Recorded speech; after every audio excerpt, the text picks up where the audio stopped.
الحمد للہ رب العالمین، الصلاۃ والسلام علی سید الانبیاء والمرسلین، اما بعد فاعوذ باللہ من الشیطان الرجیم، بسم اللہ الرحمن الرحیم۔ اردو زیب آفیشل کے معزز ناظرین کو السلام علیکم ورحمۃ اللہ وبرکاتہ۔ اردو زیب آپ کے لیے آج بہت ہی مجرب وظیفہ لے کر آیا ہے۔ ایسا وظیفہ ہے جو کہ آپ نے جمعے کے دن کرنا ہے، اور آپ کی جو حاجت ہوگی، جو بھی آپ کی ضرورت ہوگی، وہ آپ کی ضرورت پوری ہو جائے گی۔ اگر آپ کے رزق میں کسی بھی قسم کی کوئی پرابلم آ رہی ہے، کوئی مسئلہ آتا ہے جاب کے حوالے سے، یا اور کوئی بھی رزق کا یا کوئی بھی مسئلہ ہے، تو اس کے لیے آپ نے یہ وظیفہ کرنا ہے۔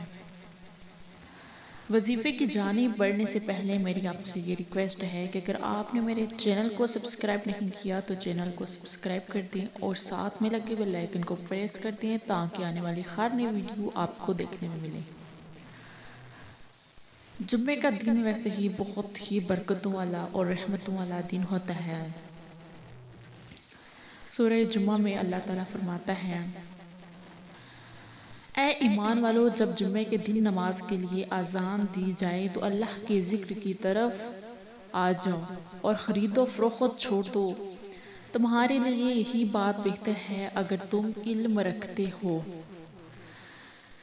اگر تم علم رکھتے ہو تو تمہارے لیے یہی بات بہتر ہے۔ جب نماز ادا ہو چکے تو زمین میں چلو پھرو اور اللہ کا فضل تلاش کرو اور اللہ کو بہت یاد کرو تاکہ تم فلاح پاؤ۔ نبی کریم صلی اللہ علیہ وآلہ وسلم نے فرمایا کہ جمعۃ المبارک سب ایام کا سردار ہے اور اللہ تعالیٰ کے ہاں ان ایام میں عظیم دن ہے۔ اللہ تعالیٰ کے ہاں یہ دن عید الفطر اور عید الاضحیٰ سے بھی عظیم ہے۔ اس میں 5 خصلتیں ہیں۔ اللہ تعالیٰ نے اس روز آدم علیہ السلام کو پیدا فرمایا۔ اسی روز آدم علیہ السلام کو زمین کی طرف اتارا گیا اور اسی روز آدم علیہ السلام فوت ہوئے، اور اسی روز میں ایسا وقت اور ایک ایسی گھڑی ہے جس میں بندہ اللہ تعالیٰ سے جو بھی مانگتا ہے اللہ تعالیٰ اسے عطا فرماتا ہے جبکہ حرام کا سوال نہ کیا جائے۔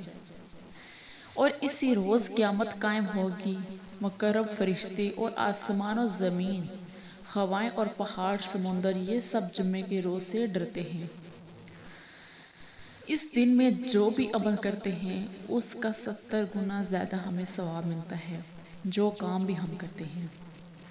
تو اسی طرح جمعے کے دن وظیفہ آپ نے کرنا ہے۔ جب آپ جمعے کی نماز ادا کر چکیں اس کے بعد آپ نے 2 نفل صلاۃ الحاجت ادا کرنے ہیں۔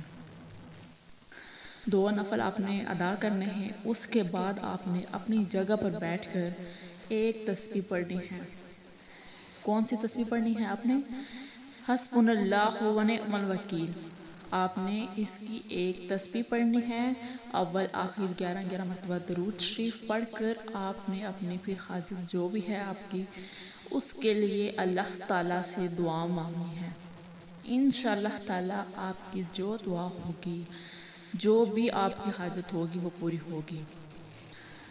وظیفہ پوری یقین اور توکل کے ساتھ کیا کریں، کیونکہ اللہ تعالیٰ پر توکل ہوگا آپ کا تو آپ کو ان وظائف سے کچھ حاصل بھی ہوگا، اور پوری توجہ سے وظیفہ کیا کریں۔ امید کرتی ہوں کہ آپ کو آج کی ویڈیو اچھی لگی ہوگی۔ اگر اچھی لگی ہو تو لائک کریں۔ ملیں گے پھر ایک نئی ویڈیو کے ساتھ، تب تک کے لیے اللہ حافظ۔